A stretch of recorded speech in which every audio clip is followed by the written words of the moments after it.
So this is my review of Money in the Bank, and a very shocking pay-per-view. I would say I would give it a 3.75, 3.6, like that, ranging between 3.5, 3.75. In my opinion, if the Money in the Bank women's match would have been like good, this would have been an easy 4 out of 5 show. Because apart from that match, every match I think delivered or was like fine. It's fine. Like the John Cena, Logan, and Cody, like I legit slept through that. Like, like when I was sleeping and I opened my eyes, I was like, why is my Netflix off? Like, why am I outside the screen? And then it was like, oh, the match ended because it was so boring because they were just walking over Jey Uso for a long time. But our truth has returned. What do you do with Truth now? Because in a way, it makes sense that Truth attacks Cena. Like, like they kind of rage baited us. Maybe I don't think this was the plan all along. I think they did plan to release our Truth. Probably what happened was that they they had the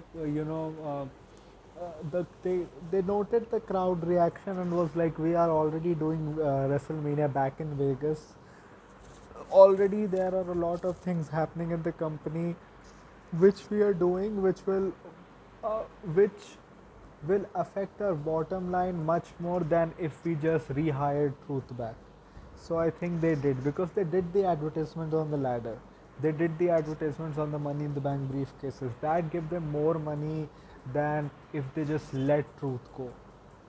So I don't think that kind of matters. The only thing is, what do you do now? Do you do John Cena versus R-Truth at Night of Champions for the WWE Championship? Like, what is the plan? Like, or do you have? I think probably both Cody and R-Truth. I think they'll go into the King of the Ring, because aside from that, I don't see what's gonna happen. Like, is I think Cena is gonna be there, but who is he gonna face? Like, apart from like R-Truth again, I don't know who is there. Maybe you do an LA versus John Cena. I think that's what they can do. They can do an LA Knight versus John Cena again, because LA just lost the Money in the Bank match. So trying to pacify the fans, like just give him a match, like they did with LA Knight a few years ago as well. Like, give him a match against Roman Reigns at Crown Jewel. Doesn't matter if uh, he lost, he's going to lose at Money in the Bank, or he lost at Money in the Bank. And talking about rest of the show, I think the women's Money in the Bank was first.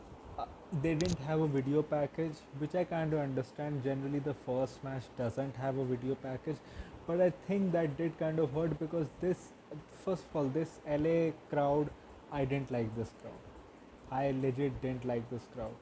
Like, like they acted like they were disinterested in the matches when they were going on. Like, you're having, it's like they will just randomly start chants and then just go silent, and often into business for themselves as well, trying to get themselves over.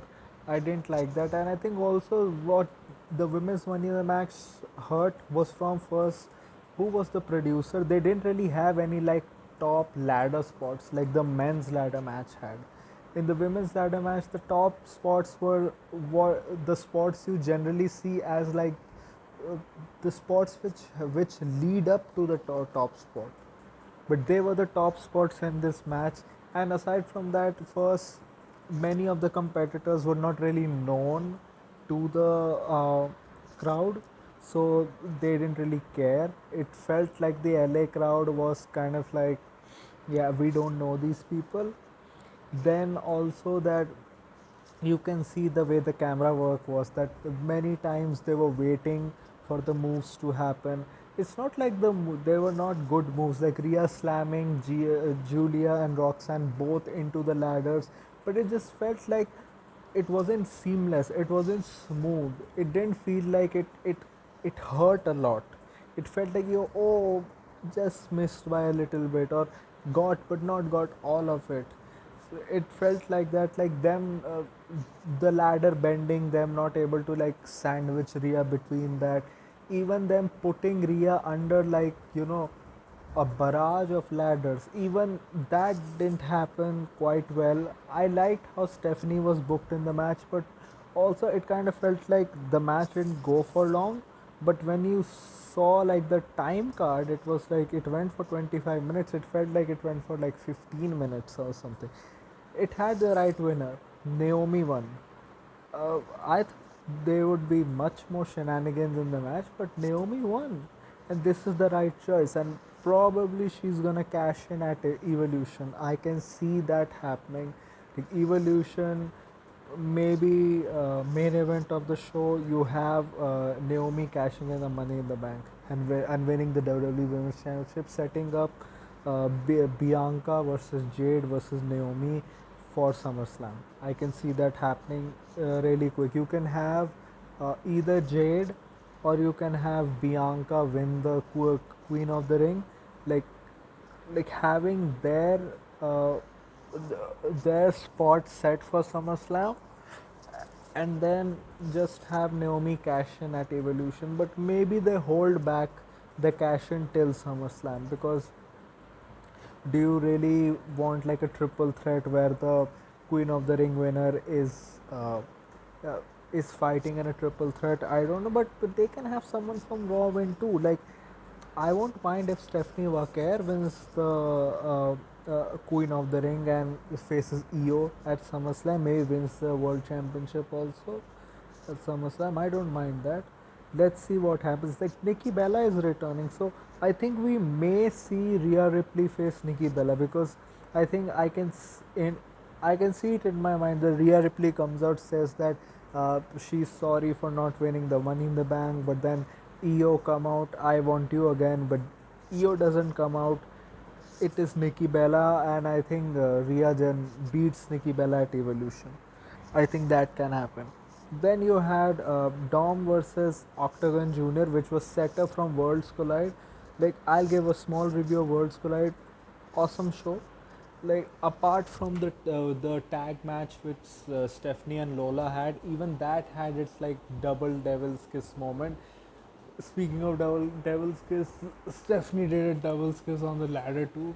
I think the moves on the ladder, aside from like Jacob putting Solo through a ladder, or maybe that suplex which I think Americano did, or I don't know, I think Penta did, they didn't really look that painful. It, like, even Rocks doing the pop rocks, it felt like she did a roll up instead of a pop rocks.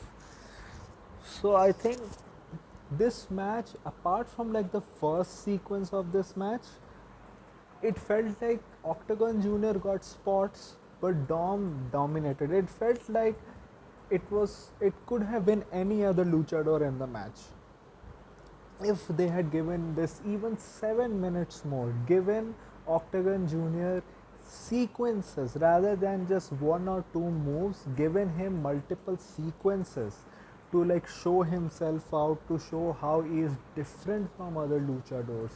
I think that would have worked much more in favor of Octagon Junior, because I think probably their idea was, there was criticism that there was only 4 matches, so they added this. This gave them a chance to showcase AAA on the show as well, having that integration between WWE and AAA, and also like have Dom defend his title, because it's been like more than 40 days. The thing is, I don't mind the Liv Morgan helping Dominic Mysterio to win, but it would have been better uh, if they had much more time in the match, because in the end it feels like he just got beat.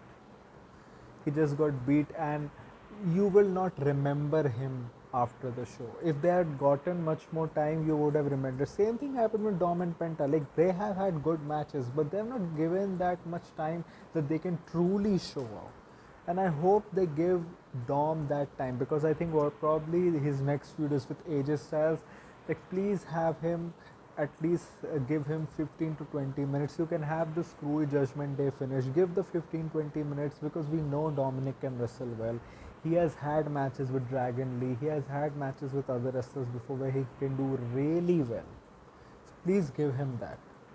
Then going forward, we had Becky versus Lyra for the Intercontinental Championship, and probably as a singles match, the match of the night. Like, it's just the chemistry that they have. The pacing was really good of the match. Like them hitting the moves, it was very seamless, very smooth. Like there was no like mishap. Oh, do I have to hit this? Oh, even like a second. Like aside from that one power bomb, maybe where it kind of looked like Lyra just threw herself.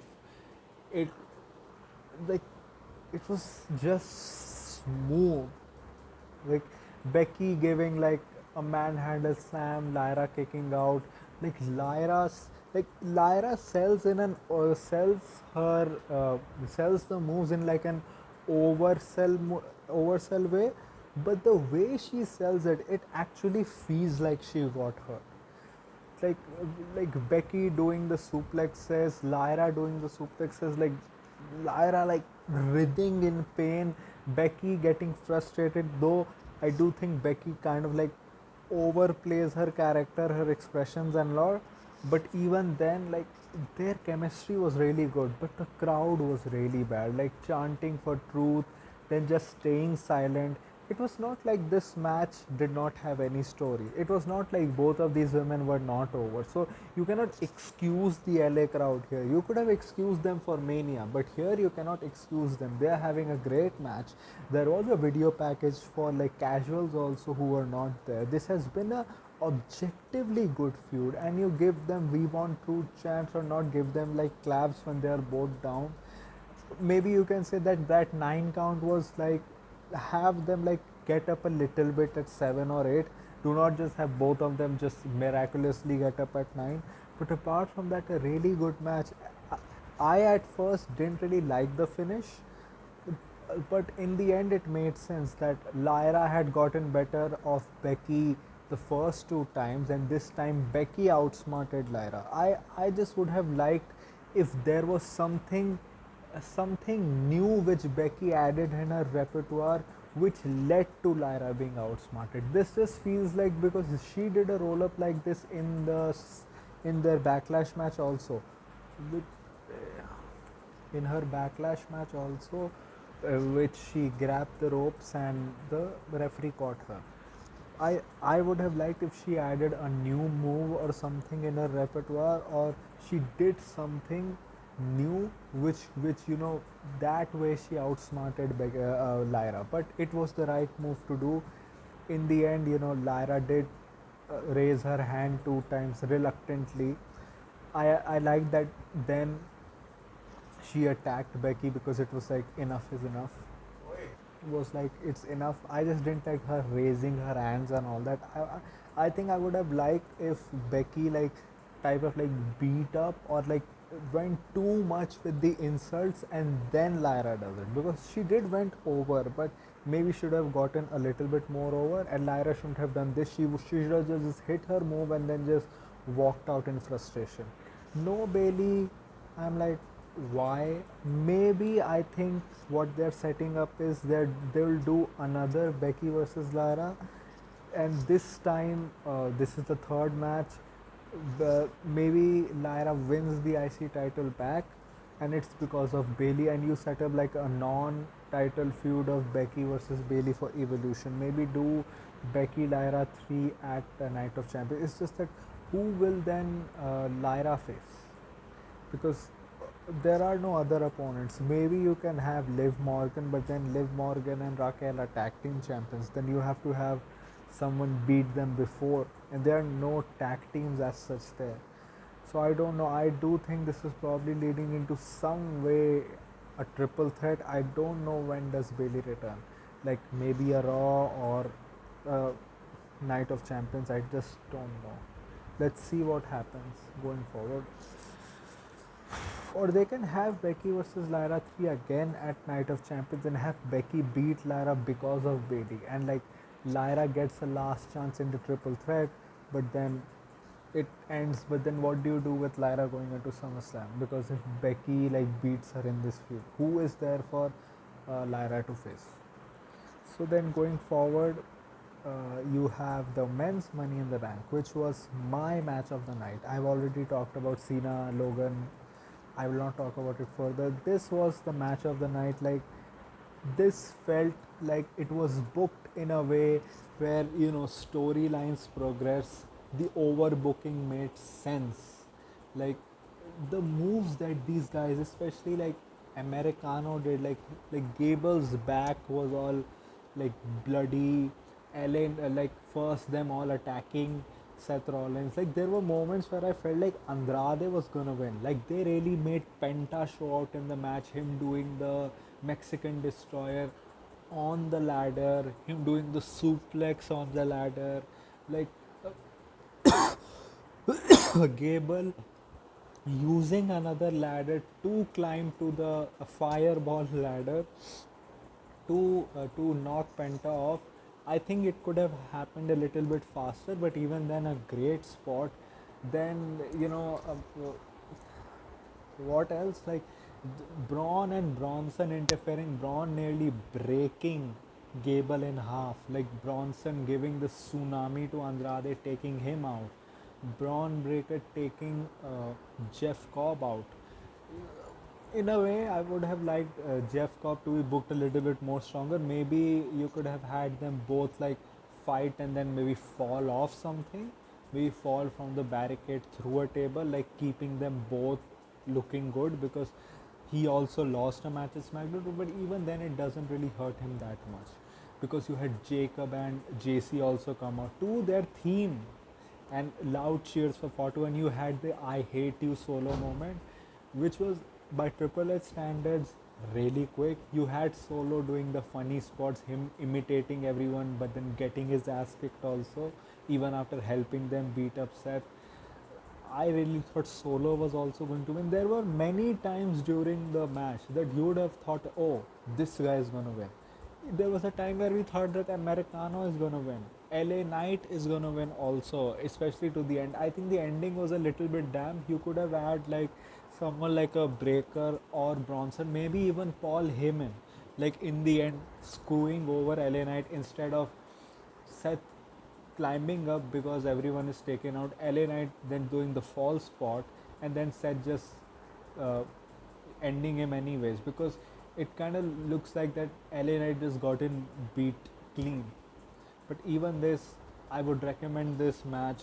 Go watch this match. This was a really great match. I'm not doing this match justice with my review here, but this was a great match. I've already given my ratings. I think I would have preferred LA to win, but even Seth is not a win that you can really like criticize. You can say that it is a decision where uh, Seth doesn't really need to win, or it's like kind of the boring decision. Just because it's boring doesn't mean it doesn't make sense. Seth winning, storyline wise, narrative wise, makes sense. Like, he has talked about this. Like, the reason why he went after the Money in the Bank was because he wants power. He wants the power that at any time, any place, he can challenge Jey Uso. Because the reason is, he couldn't challenge Jey Uso because he lost the match by DQ to him, and like, this gives him the chance to have ultimate power, that he has the power in his hand. He is the one who decides when he faces Jay, and this has been the storyline. So narrative wise, it makes sense. It's just that I would be really sad. I would like legit crash out if they have Seth cash in tomorrow, but then Roman comes back and he helps Jay to like foil Seth Rollins' cash in. Like, that would be something that will legit be something that I would get angry at. I will prefer if Roman comes back, Punk comes back, and still you have Seth win. Still, by some his evil genius, Seth Rollins still wins the World Heavyweight Championship, because I can see Seth cashing in, Roman and Punk coming out, and Jay like giving him a super kick, pinning Seth, because you want to protect Gunther. So Gunther gets protected, and you send him off to fight Goldberg, and You have Seth Rollins take the pin. Seth doesn't lose anything because Roman and Punk came back. That way you set up a six-man tag. Then I don't know what Jay does.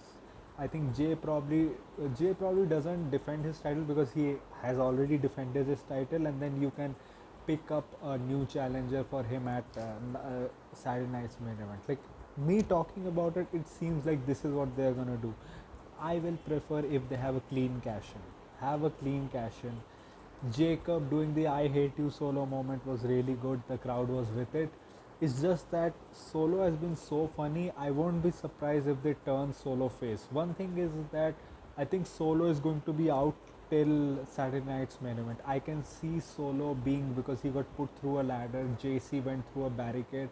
I can see Jacob Fatu being all alone till Saturday night's main event. That's where you have Solo and everyone come back, and you set up a Jacob versus Solo match for the United States Championship for SummerSlam. Then that's what you do. So these were my thoughts. Like I am really like tuned into Raw. I don't know if I'm excited in a good way or a bad way, but this does make Raw must see. And even SmackDown in a way, like what will they do with Truth? Like Jacob Fatu, what is he gonna do? I hope let's see what happens. So that was my review. If you like this type of content, like this video, share and subscribe. If you don't, then share it with those who do. My social media accounts, my Twitter/X account and my Instagram accounts, things are in the description, so go follow me on that. My UPI ID link, which is shabboy@okicici, is in the description also. So go donate any amount of money which can help me make YouTube a permanent career option. So that was it from me for today. So thank you, goodbye, alvida.